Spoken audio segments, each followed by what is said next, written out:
quelle est l'idée principale? Alors, l'idée principale veut dire the main idea. Lis attentivement chaque paragraphe. Souligne l'idée principale dans chacun d'eux. Alors, ici, tu dois lire le paragraphe et souligner l'idée principale dans chacun d'eux. Alors, l'idée principale, les amis, va toujours être la première phrase du paragraphe. Okay? The main idea of the paragraph will always be the first sentence. Par exemple, numéro 1. L'éducation des oursons. Une maman ours noir passe 2 ans à éduquer ses petits. La première leçon qu'elle leur donne est d'apprendre à monter à un arbre très haut en cas de danger. Elle leur montre ensuite à attraper un poisson au milieu d'une rivière.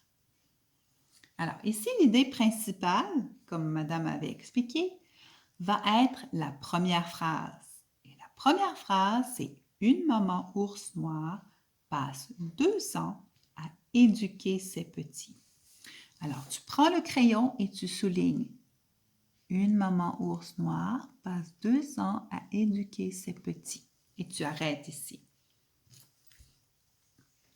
Alors, je vais lire les autres paragraphes. Tu peux te pratiquer à lire si tu veux et tu vas souligner la première phrase seulement. Se déguiser.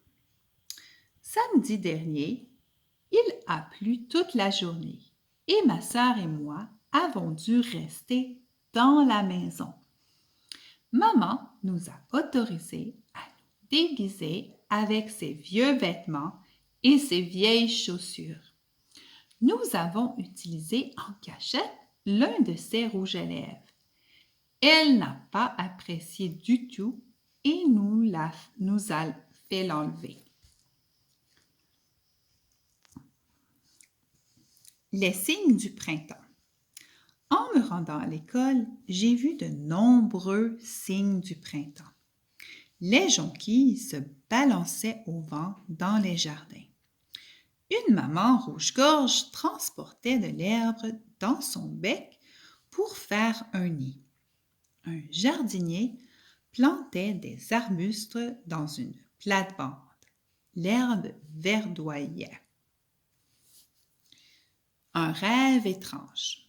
Aujourd'hui, j'ai peint un tableau inspiré d'un rêve étrange que j'ai fait la nuit dernière. Je visitais un monde au fond de l'océan. Des algues vertes énormes y poussaient. Des arbres de corail rose se dressaient dans l'eau bleue. Des poissons multicolores nageaient autour de moi. Lorsque j'ai tendu la main pour les toucher, je me suis réveillée. Le nid caché. À côté du hangar à bateau de Madame Leblanc, le long de la rivière au saumon, une maman colvert a construit un grand nid. Il est bien dissimulé derrière des buissons denses et à ras du sol. Elle a pondu dans le nid 10 œufs tachetés.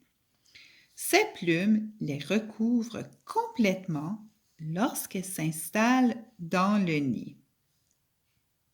La couleur de son plumage se confond avec celle du sol, ce qui la rend difficile à repérer. La cachette secrète. Émilie possède dans sa maison une cachette secrète. Celle-ci se trouve au grenier. Elle aime y aller pour s'amuser avec tous les jouets rangés dans les vieilles malles. Quelquefois, elle regarde par la fenêtre et observe les gens qui habitent la rue.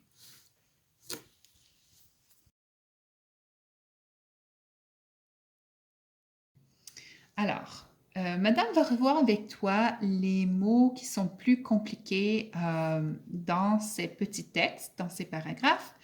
Et tu n'as pas besoin de lire ces paragraphes. C'est Madame qui doit te lire.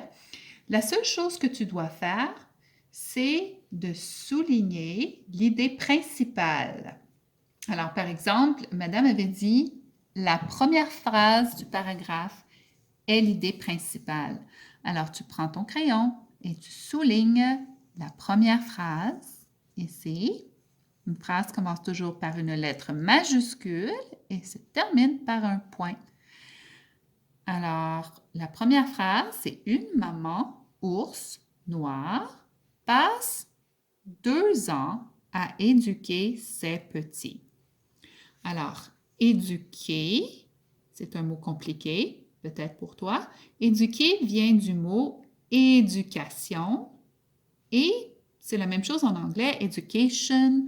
Ici, c'est educate. OK? C'est la même chose. Alors, pour éduquer ses petits, elle leur apprend des choses. OK? Alors, on explique qu'est-ce qu'elle leur apprend. La première leçon qu'elle leur donne est d'apprendre à monter un arbre. OK? Alors, apprendre, ça veut dire to teach. Hein? Monter un arbre, to climb a tree. Très haut en cas de danger. Ça veut dire a tree, very high. En cas de, c'est in case of danger. Alors, c'est très similaire à l'anglais, comme tu vois. Elle leur montre ensuite à attraper un poisson. Attraper, ça veut dire to catch. Un poisson au milieu d'une rivière. Alors, rivière est un mot qu'on a vu dans notre correspondance de mots qui veut dire river. Alors, rivière et river, ça se ressemble beaucoup. Okay. Le prochain, se déguiser. Se déguiser, c'est qu'est-ce que tu as fait à l'Halloween. Ça veut dire dress up. Samedi dernier, il a plu toute la journée et ma sœur et moi avons dû rester dans la maison. Alors, plu, ça veut dire to rain. Maman nous a autorisé, c'est la même chose en anglais, authorize, à nous déguiser avec ses vieux vêtements et ses vieilles chaussures. Vêtements, c'est clothes, on l'a vu à l'école quand on a fait les vêtements avec madame. Vieille, ça veut dire old shoes, chaussures. Alors, tu connais ce mot. Madame disait tout le temps dans la classe, range tes chaussures, pousse les chaussures contre le mur. Nous avons utilisé en cachette. En cachette, ça veut dire secretly. Utiliser, ça veut dire use. L'un de ses rouges à lèvres. Rouge à lèvres, ça veut dire lipstick. Est-ce que tu dois utiliser le rouge à lèvres de ta mère? Non, mais c'est ça qu'ils ont fait. Alors, ne fais pas ça. Madame te dit de ne pas faire ça. Elle n'a pas apprécié du tout. Ça veut dire she didn't really like it. Et nous a fait l'enlever. Elle a dit, tu dois enlever le rouge à lèvres. Les signes du printemps. Signe, ça veut dire the sign. C'est presque la même chose en anglais. Hein? Tu vois la façon que ça s'écrit. Printemps, tu sais que c'est notre saison. En me rendant à l'école, j'ai vu de nombreux signes du printemps. Ça veut dire when I went to school. Hein? J'ai vu beaucoup de signes du printemps. Les jonquilles. Jonquilles, c'est les belles fleurs jaunes du printemps qu'on voit souvent à Pâques. On appelle ça les daffodils en anglais. Se balançait au vent dans les jardins. Alors, balançait, ça veut dire swing with the wind. Dans les jardins, jardin, tu connais ce mot. Une maman rouge-gorge. Alors, rouge-gorge est un oiseau avec la gorge rouge. Transportait de l'herbe dans son bec. Alors, herbe, c'est du gazon, OK? Dans son bec. Beak en anglais qu'on dit. Pour faire un nid. Un nid, c'est nest. Un jardin, Un jardinier, pardon. Un jardinier, c'est quelqu'un qui fait le jardin. A gardener. Plantait des arbustes. He was planting little bushes, shrubs. Hein? Dans une plate-bande. Une plate-bande, c'est qu'est-ce qu'il y a près de ta maison, où est-ce que tu plantes des fleurs, un petit terrain où tu vas planter des fleurs. L'herbe verdoyait, ça veut dire l'herbe, je l'ai déjà dit, le gazon verdoyait, elle devenait verte, to became green. Un rêve étrange.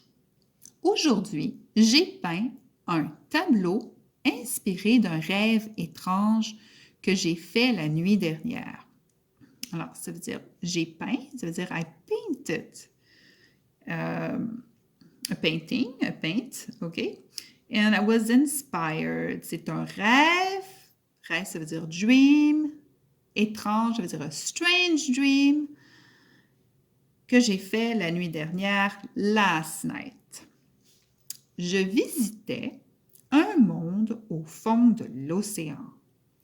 Ça veut dire je visitais un monde. Ça veut dire a world at the bottom of the ocean. Des algues vertes énormes y poussaient.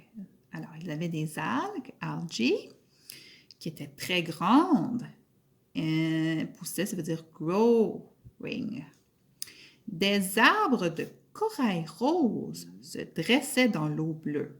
Alors, il y avait des corails, coral, qui étaient roses, la couleur rose.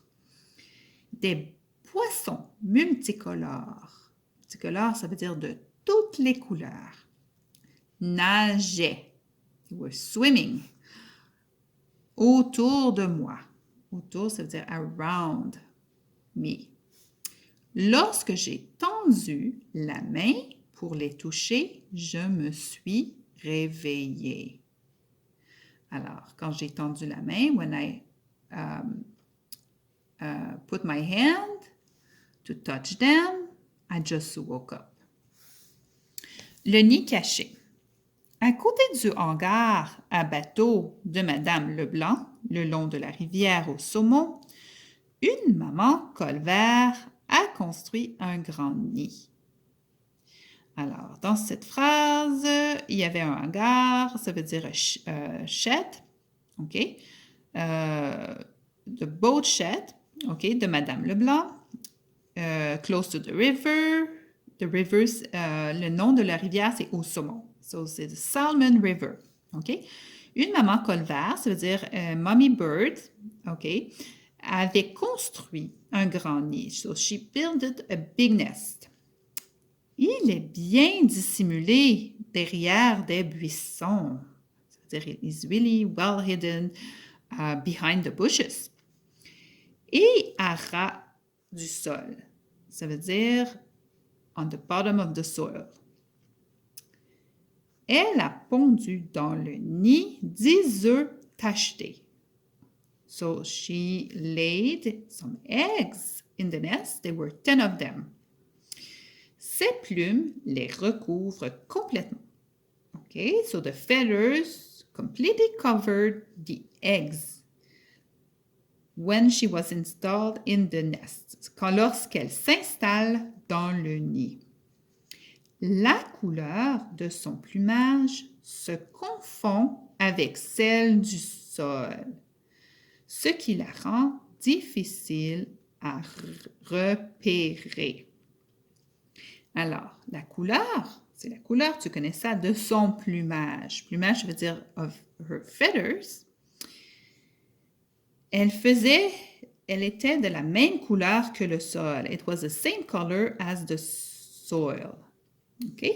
Alors, ce qui la rend difficile à repérer, ça veut dire qu'elle pouvait se cacher, which means she could hide easily.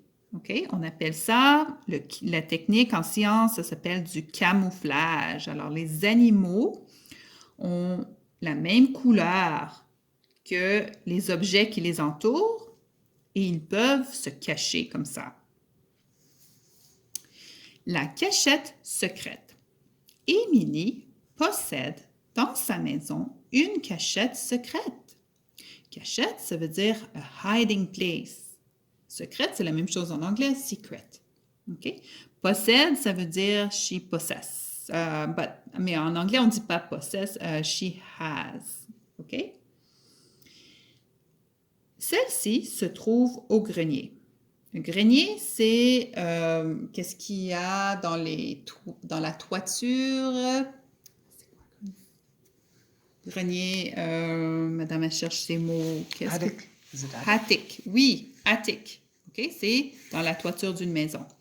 Elle aime y aller pour s'amuser avec tous les jouets rangés dans les vieilles malles.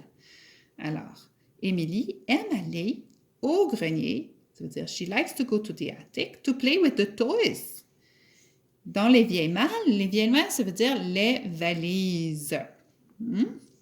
Quelquefois, elle regarde par la fenêtre et observe, ça veut dire observe, les gens de people qui habitent sa rue. Les gens qui habitent, ça veut dire that live on her street.